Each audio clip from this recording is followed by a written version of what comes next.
Place au focus du jour à présent. C'est la journée internationale de lutte contre l'homophobie. C'est aussi aujourd'hui que sont célébrés les 10 ans de la promulgation de la loi sur le mariage pour tous. Depuis, environ 7000 mariages ont été célébrés chaque année.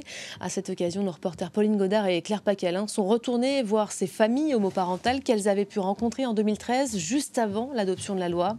Des couples aujourd'hui mariés et qui ont également pu officialiser leur lien avec leurs enfants, notamment en termes d'adoption. Reportage.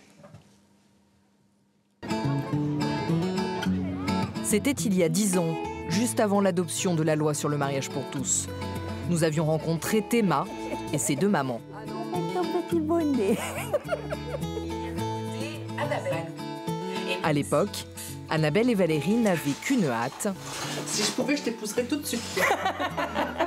C'est toujours émouvant de se revoir comme ça 10 ans après. Et puis, on a bien changé physiquement. À peine. On a blanchi un peu. Puis surtout le petit loulou là, qui a bien poussé. Passer de 4 ans à 14 ans, c'est quand même... Ouais, je me rends compte que je suis vachement important quand même. C'est confortant. C'est confortant. Le 21 septembre 2013, Valérie et Annabelle se sont dit oui. Un moment précieux, entourés de leur famille et de leurs amis. On est comme tout le monde. Moi, je me sens dissous maintenant dans la société et pas à côté de la société avec les mêmes droits de tout à chacun. Pendant des mois, la proposition de loi divise profondément la France. Avec d'un côté les manifestations des pour et de l'autre celle des anti.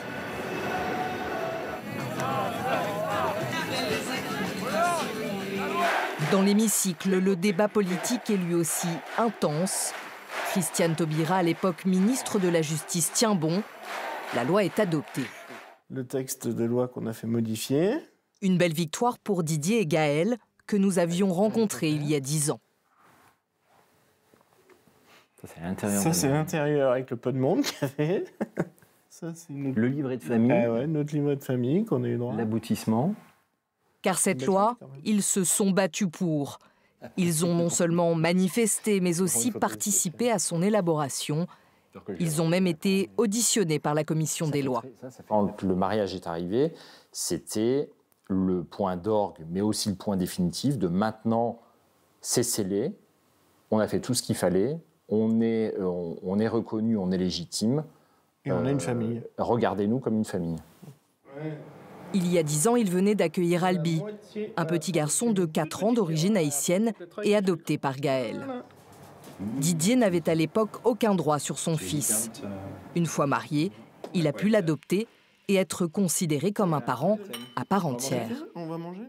S'il lui arrivait quelque chose, ou s'il arrivait quelque chose à mon conjoint, il y avait des problèmes d'héritage. Mon fils pouvait ne plus être avec moi à minima temporairement.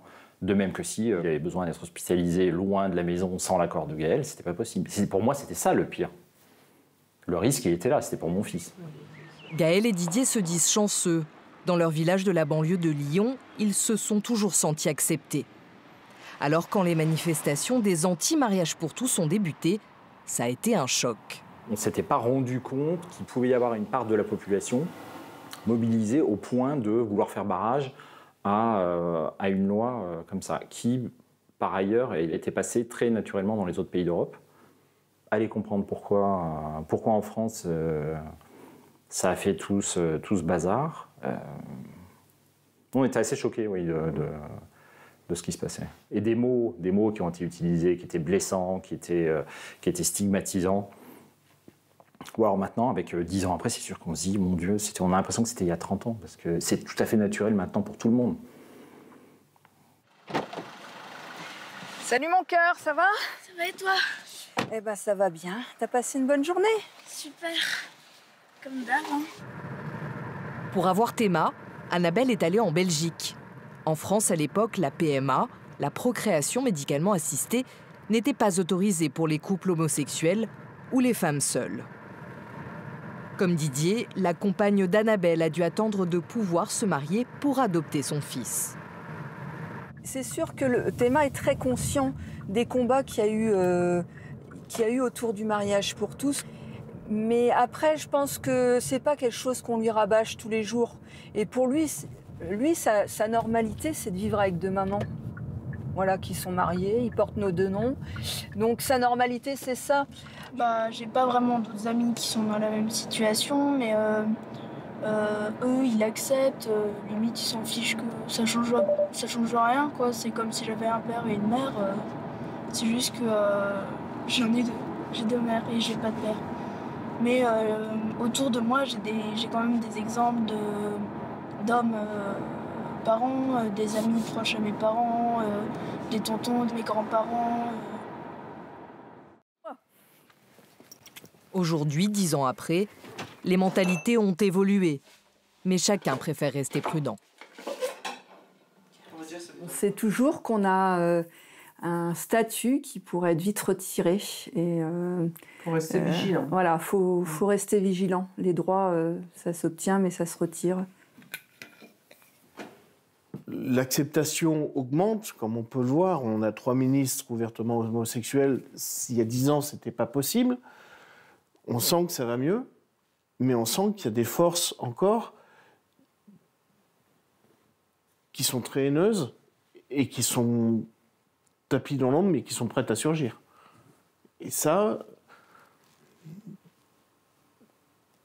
on l'oublie pas en fait.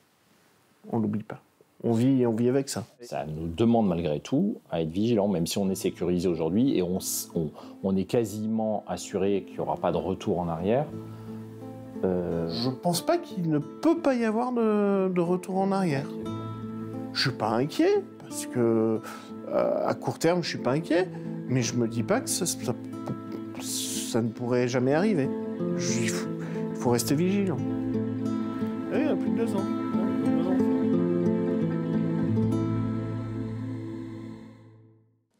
Et on poursuit tout de suite avec le reste de l'actualité sportive, c'est le Journal des Sports, regardez.